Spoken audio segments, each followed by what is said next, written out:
Dans cette vidéo, nous explorons la disparition déroutante d'une étudiante qui s'est évaporée lors d'un safari. Ce qui a commencé comme une escapade excitante a vite dégénéré en un mystère empli de doutes et de soupçons. Voici l'histoire de Sophia Kitko. À l'approche de la fin de son stage de 8 semaines en Ouganda, Sophia envisageait de devenir médecin une fois de retour à Amsterdam. Mais avant de rentrer, elle voulait vivre une dernière aventure. Amsterdam, une ville où les rues sont des canaux, où les vélos surpassent les voitures, et où le style est naturel. Née le 7 décembre 1993, Sophia était l'aînée et la seule fille de la famille, avec 2 frères cadets. Elle a grandi à Amsterdam, où son intelligence vive et sa curiosité insatiable la distinguaient. Brillante, elle obtient son baccalauréat international en 2012, spécialisé en sciences. Pourtant, au-delà des études, elle nourrissait aussi un rêve de scène, suivant des programmes de théâtre pour jeunes avec l'espoir de devenir actrice. Mais en grandissant, la curiosité de Sophia s'est tournée vers une passion plus profonde, la médecine. Après avoir excellé à ses examens d'entrée, elle s'inscrit à l'université d'Amsterdam, où elle obtient sa licence en 2015. Bien qu'elle ait pu enchaîner directement avec son master, l'étape suivante pour devenir médecin, Sophia décide de prendre une année sabbatique. Peu après son diplôme, cependant, elle réalise qu'une pause hors du cadre académique pourrait compliquer la recherche d'emploi plus tard. Son plan était pourtant simple, elle voulait une année pour explorer, vivre des expériences, et faire ce qu'elle aimait avant de rentrer poursuivre son master. C'était un choix à la fois pragmatique et palpitant, un mélange d'aventure et de dessein. Elle voulait découvrir le monde tel qu'il est vraiment avant de s'engager dans une carrière à long terme. Dès son jeune âge, Sophia était exceptionnellement brillante et travailleuse, toujours occupée. Elle cumulait souvent plus de 2 jobs tout en faisant du bénévolat dans une maison de retraite voisine. Ceux qui la connaissaient la décrivaient comme vive, chaleureuse et pleine d'énergie, le genre de personne dont la présence illumine une pièce. Elle était créative et expressive, aimant écrire, dessiner, jouer du piano et danser.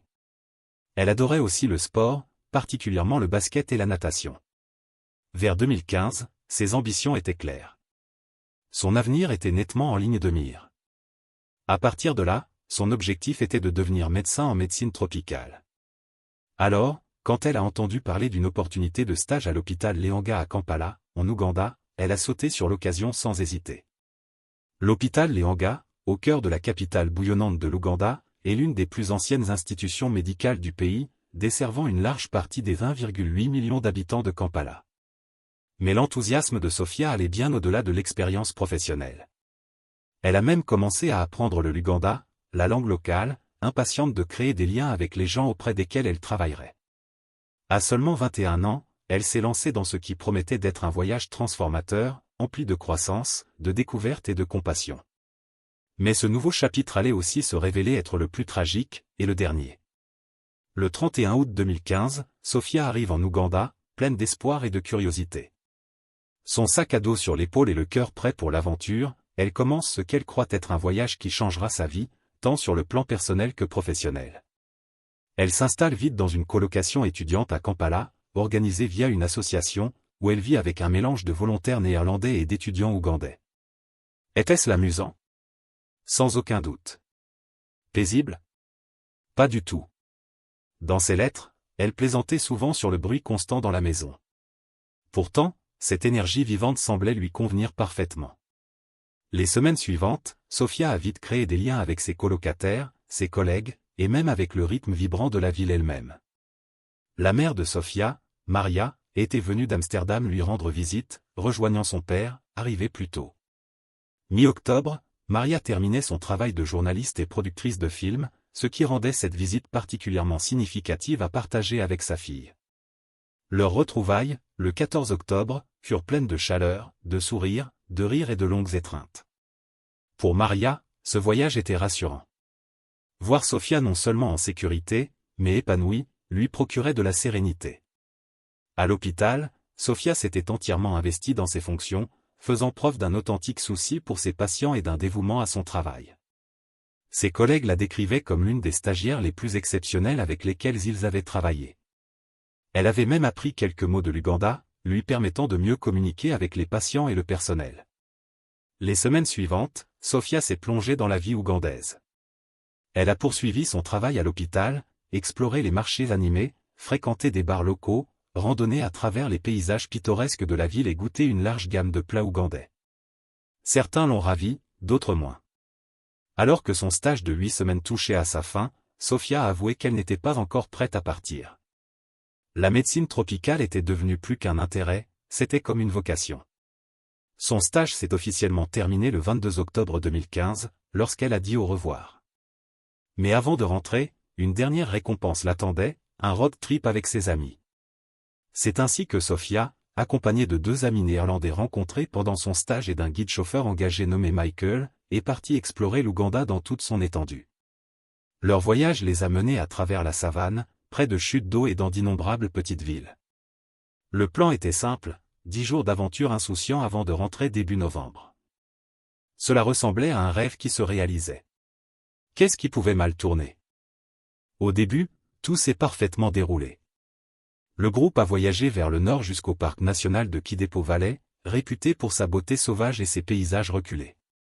Puis, vers le 26 octobre, ils se sont enregistrés au Apoka Safari Lodge. Steven, l'assistant du gardien, se souvient plus tard qu'ils ont réservé 2 cabanes et semblaient joyeux à leur arrivée, peut-être un peu trop, car leurs voisins ont fini par envoyer un mot poli leur demandant de faire moins de bruit cette nuit-là. Sophia est allée s'excuser personnellement auprès de tous les clients voisins. L'un d'eux se rappellera plus tard qu'elle semblait un peu étrange, inhabituellement émotive et vulnérable. Mais ce qui a suivi cette nuit a pris une tournure profondément troublante. Aux premières heures du 27 octobre, vers 4 heures du matin, de violents coups ont soudain résonné dans le camp, réveillant tout le monde. Un garde de service s'est précipité à l'extérieur pour enquêter et a vu Sophia debout sur une plateforme surélevée, en train de frapper plusieurs panneaux d'information.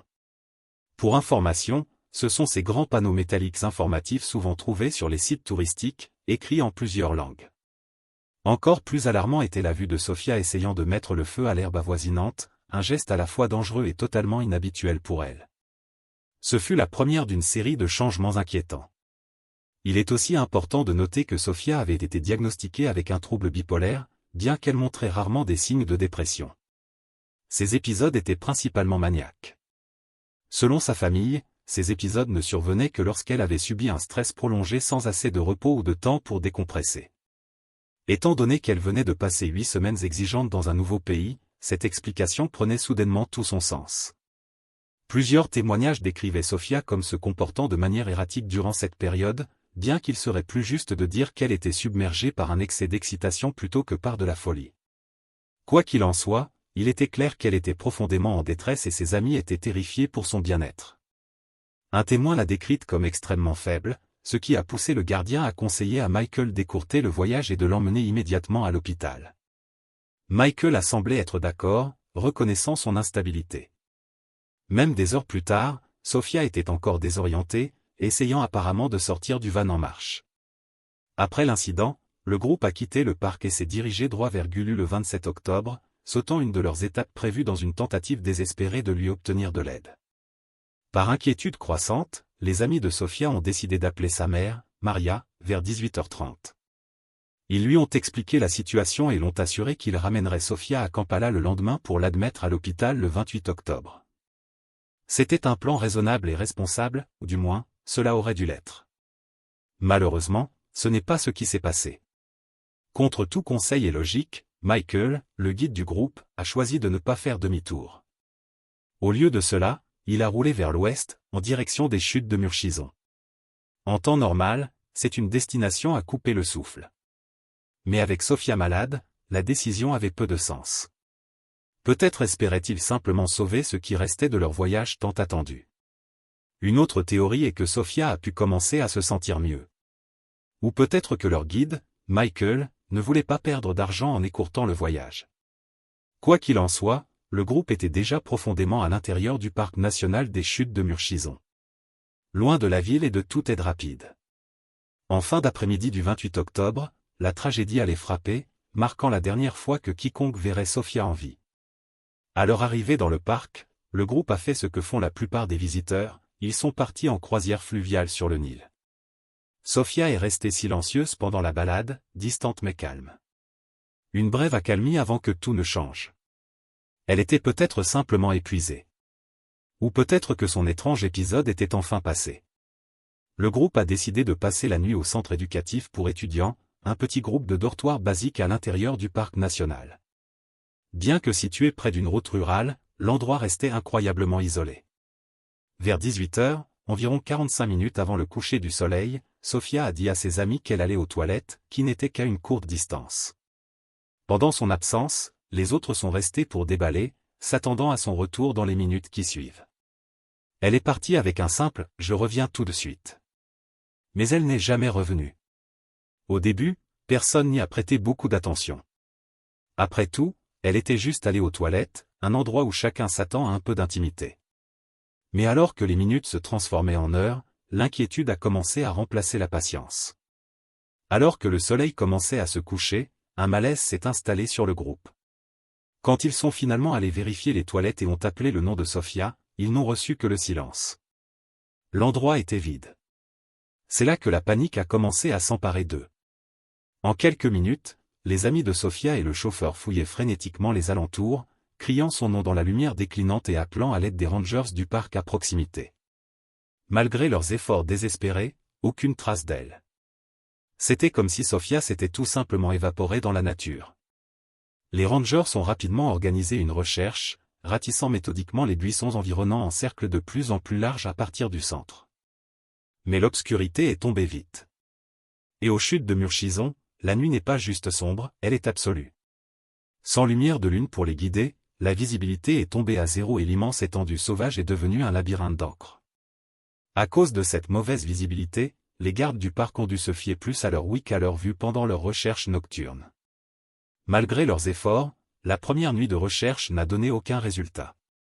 Au matin, l'opération s'est élargie. Des policiers et des rangers ont formé des équipes de recherche, parcourant la brousse dense et suivant les étroits sentiers le long des rives du fleuve. Ce fleuve, cependant, représentait un autre danger terrifiant.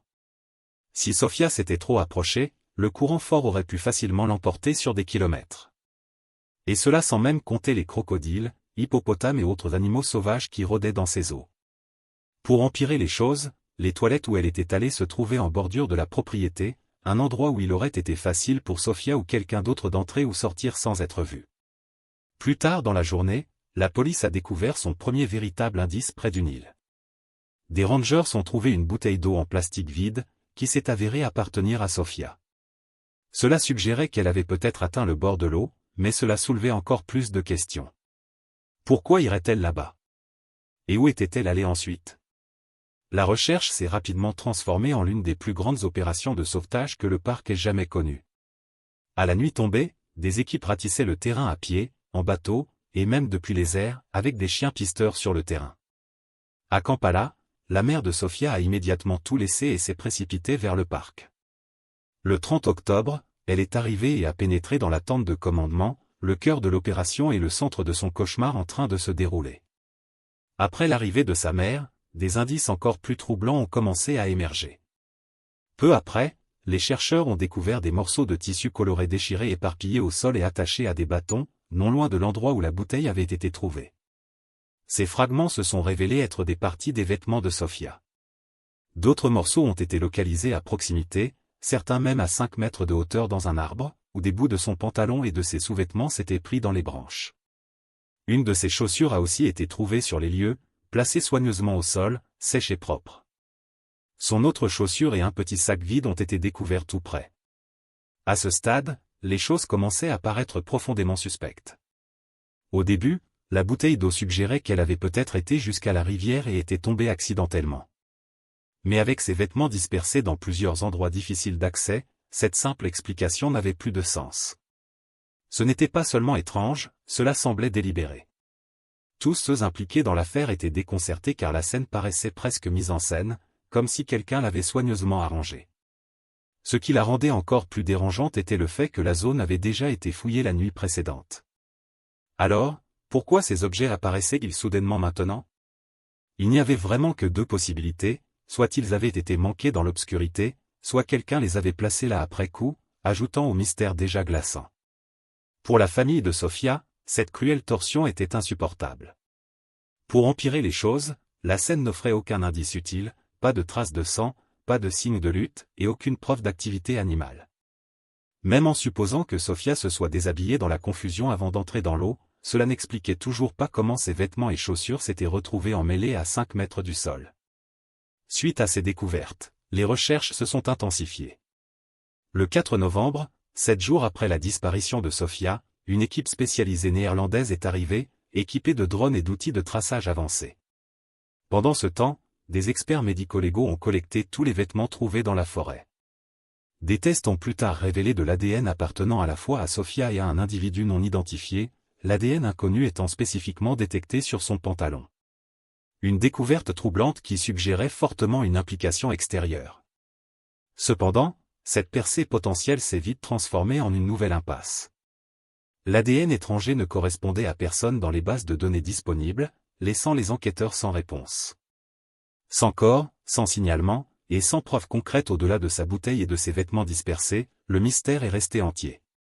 Bien que la disparition de Sofia ait initialement capté l'attention locale et internationale, en quelques semaines, la couverture médiatique a commencé à s'estomper pour finalement disparaître complètement.